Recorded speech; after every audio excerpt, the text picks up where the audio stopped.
Here are 5 incredibly strong strategies to help you beat chimps. Up first, we have Gwen Tax, and this isn't where she takes your money, it's where she buffs tax shooters.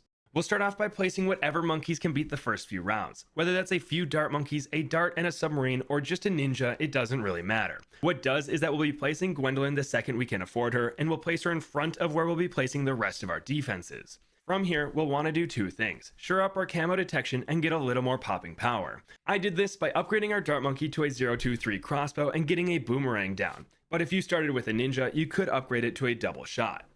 With these upgrades, you won't have to worry about anything for the time being, and we can set up this wild combo. Right next to Gwen, we'll get a tax shooter and upgrade it to a 204 overdrive. This thing is great on its own, but when paired with Gwen, it becomes a beast. You see, every 40 shots she shoots, Gwen erupts in flames. This pops nearby balloons, but more importantly, buffs the monkeys next to her by letting them pop leads and gives them +1 pierce, which is amazing on tax shooters. This is why we want her in the front always attacking and next to the overdrives. After we have our 204 tax shooter, we'll get another one right next to it. Make sure these guys are as close to the track as possible and preferably below the track as they do more damage that way. This should bring us pretty close to round 40 and the first Moab of the run. The overdrive should be able to take out the outer layer and Gwen can pop the insides with her level 3 ability. But now we're on to the fun part. If you have the room, we're going to get down 2 discount villages. So make both of them 002s, then upgrade one of them to a 302 primary training and the other to a 022 radar scanner. If you only have room for one village, like I did on Scrapyard, then a single 320 village will do just fine. But these villages will give everything more attack speed, camo detection, and primary monkeys will get extra pierce. But now we're on to save up for the tax zone. This will be a massive increase in popping power, and even rounds like 63 and 64 will be a piece of cake. After we get it, buff the tax zone with a 420 Alchemist, and place 2 to 3 more overdrives in range of the villages and Gwendolyn. This makes every Bloon and Blimp coming through here get hit by tons of tax, and then we'll place down a top path Ice Monkey. We'll make this guy a 520 Super Brittle and make sure he can hit blimps when they're in range of the tax shooters. This Ice Monkey makes Bloons take extra damage from every projectile, and like we just said, we have loads of tax being shot every second. Once you have your Super Brittle down, fill out the rest of the space with support monkeys. I got 2 Moab Press Boomerangs and a Relentless Glue Gunner, but you could also get a Mer Monkey or Sabotage Ninja. I got these down by around 85 and it was enough to win, so spend the rest of your money however you want. I saved it all and had over 56 grand by the end, but you could buy a primary expertise village or a permabrew alchemist with that money. On to the second strategy, which might be the easiest one in the game. For the start, we'll either go with a dart monkey plus a submarine or buccaneer. I like to go with a sub if there's water up front, and a buccaneer if the main water spot is farther back. If we do start with a dart sub combo, then our next tower will be a buccaneer. This will be our main damage dealer later on, so make sure he's in a good spot. But from here, we can save straight up to Brickle. Put her right next to the boat and upgrade it to a 210, picking up Grape Shot first and then faster firing. If you started with a Dart Monkey and Buccaneer, it's a little easier though. Just make the Buck a 010 as fast as possible and you can save up for Brickle. Once you have her down, make the Buck a 210 and we're basically in the same spot as the other route. Here, we just need to solve one issue: camos. If you have a submarine up front, upgrade that bad boy to a 300 submergent support. Otherwise, just make your Dart Monkey a 023 crossbow as that'll handle all the early camos for us. Next, we'll upgrade our Buck to a 320 destroyer, give him a Berserker Brew Alchemist, and buff him with a Jungle Drums Village. If your submerge and support submarine is in a good enough spot to decamo everything, you can leave the village as a 200 or even make it a 202 for those discounts. But if you don't have a submarine or if it's in an iffy spot, upgrade the village to a 220. This should be around the time we face the Moab. You probably don't need any help for this guy, but using Brickle's level 3 ability Naval Tactics will absolutely smoke it. Then we'll just upgrade the Buccaneer to a 520 carrier flagship and the Alchemist to a 420 stronger stimulant.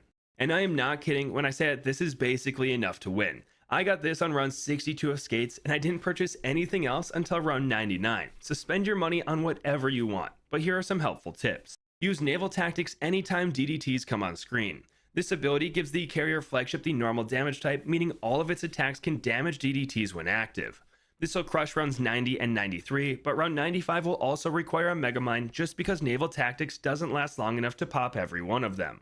You'll probably have a pretty easy time with these rounds though, because by round 95 I had $95,000 saved up. I wanted to beat Chimps without buying anything else, but I used both abilities to beat round 98, meaning I had to spend some money for 99. With my $118,000, I threw down a 204 Super Monkey and the last 2 rounds were free. I like to use this money to get monkeys I normally can't afford, like on Spice Islands where I picked up a Ray of Doom on round 98, making the ending easy and fun. But with the Brickle flagship combo, you can really get whatever monkeys you want and still get the Chimps medal. Next, we have the new hotness, the Glaive Lord Final Harmonic combo, which is what I recently used to Black Border Quad. We'll start off however you want, but using Quincy or Sada is definitely the way to go. Sada is a bit better, but I'll use Quincy just because everyone has him unlocked. Once we beat the first couple rounds with him, place down a Boomerang Monkey. This will be our main damage dealer later on, so make sure he's in a good spot and upgrade him to a 002. Technically, the late game will be better if we don't go down this bottom path, but it makes the mid game much easier and will be fine in the late game anyway. From here, we'll get a 022 wizard to help out with camos and leads and go back to the Boomerang, making him a 302 Glaive Ricochet. This will lock down the early game and let us save up for a Dragon's Breath wizard. With this, nothing will be an issue and we can upgrade our Boomer to a 402 more Glaives and buff everything with a Jungle Drums Village. Around this time, we'll face the round 40 Moab, which shouldn't be a problem, but if you're scared, you can always use Quincy's Rapid Shot or Sada's Sword Leap to help take it out. Next, we'll put a Berserker Brew Alchemist next to Quincy and the Boomer. This makes us amazing at everything except for Moab class Bloons. To deal with these though, we just need a 204 Mermonkey. This Symphonic Resonance upgrade is up there for the best stalling tower in the game right now, and it can distract anything up to BFBs. Plus, anything caught in its song gets decamoed, so our Boomer will be able to help out with them. Feel free to move the shell around to make the song as effective as possible.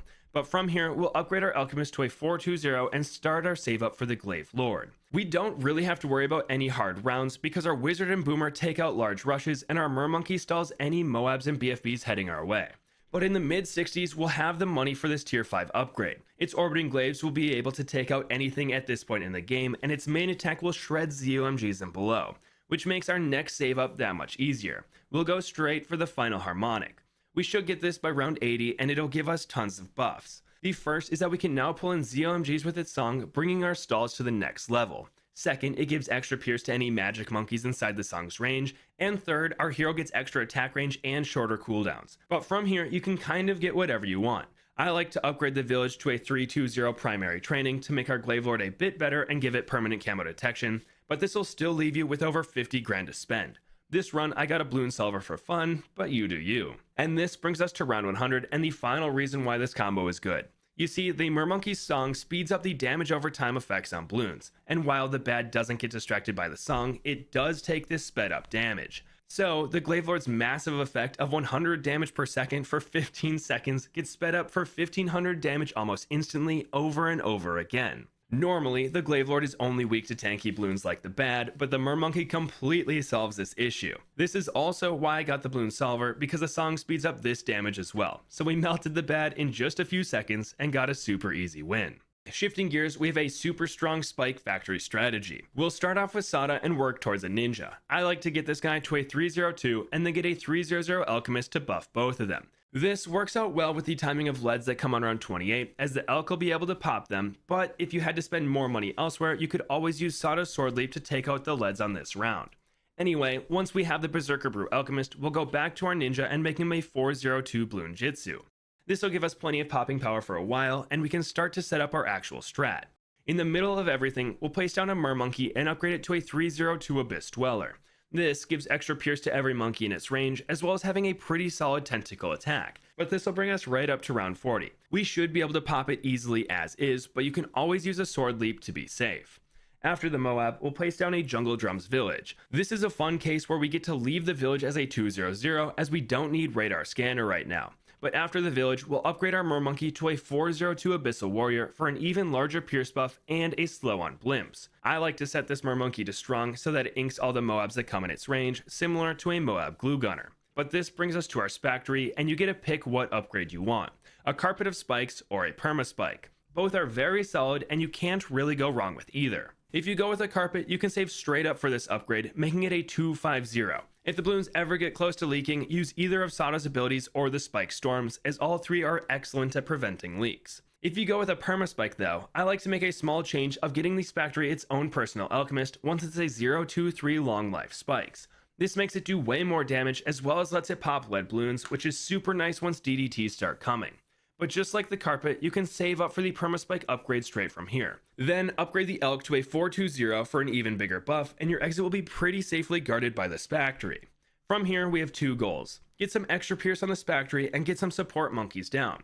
We'll get extra Pierce by upgrading our Mermonkey to a 502 Lord of the Abyss. This provides a massive increase in DPS for this tower, but more importantly, increases the Pierce buff it provides from plus 15% to 30%. And Pierce goes a long way on Spectres, as each individual spike can deal tons of damage. As for support, feel free to get whatever you want. I really like 024 Glue Gunners and 204 Mermonkeys, but you can also dabble with some Sabotage Ninjas, Moab Press Boomers, or even Maim Moab Snipers. Just make sure to pick up Radar Scanner on the village if you get some support monkeys that don't have camo detection so that they can help out with DDTs. But after you get these down, you should comfortably win with around 50k left over. And finally, we have a fun one. It's a play on the classic Druid strat, but Oben recently got a buff so it's a bit better.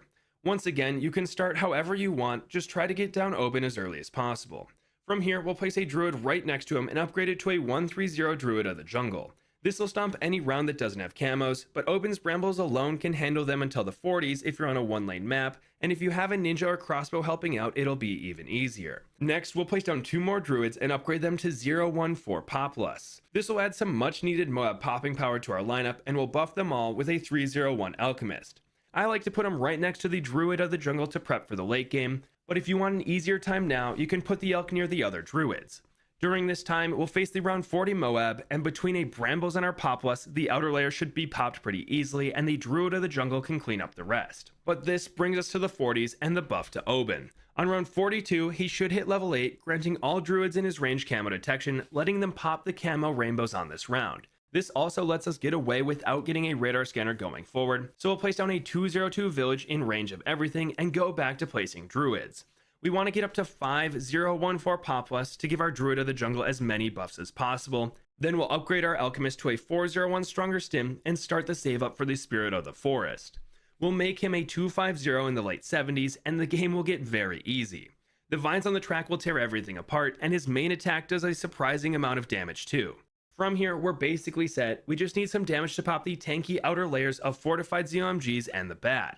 And what better way to do that than with a MAD? So place a Dartling Gunner next to the village and start upgrading it to a 150 if it can see a ton of the map, or a 052 if there are obstacles in its way like I had on Lotus Island. This whole time you can be placing Oben's trees down at the back of the track for some extra defense, but the Spirit of the Forest should be able to handle everything.